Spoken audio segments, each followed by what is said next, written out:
ఈ విధంగా రాయబడి ఉన్నది.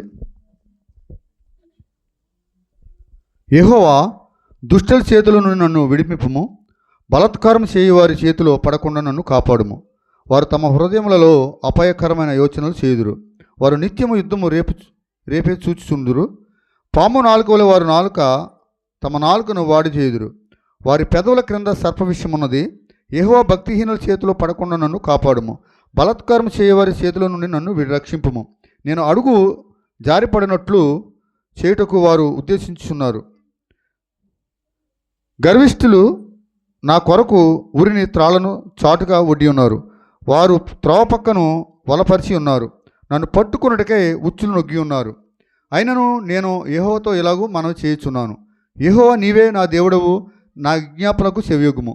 ప్రభువైన యెహోవా నా రక్షణ దుర్గము. యుద్ధ దినమున నీవు నా తలను కాయుదువు.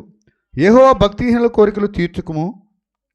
వారు అతిశయించుకున్నట్లు వారి ఆలోచనలు కొనసాగింపకము. నన్ను చుట్టుకున్న వారు తల ఎత్తిన ఎడల వారి పెదవుల చేటు వారిని ముంచునుగాక. కనకనలాడు నిప్పులు వారి మీద వేయబడునుగాక. వారు తిరిగి లేవకున్నట్లు అగ్నిహోత్రంలో వారు కోల్చబడుదురుగాక.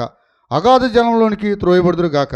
కొండెములాడు వారు భూమి మీద స్థిరపడకుందురుగాక. ఆపత్త బలాత్కారులు తరిమి వారిని పడదోయుదురుగాక. బాధింపబడిన వారు పక్షమున యెహోవా వాద్యమాడుననియు, దరిద్రులకు ఆయన న్యాయము తీర్చుననియు నేను ఎరుగుదును.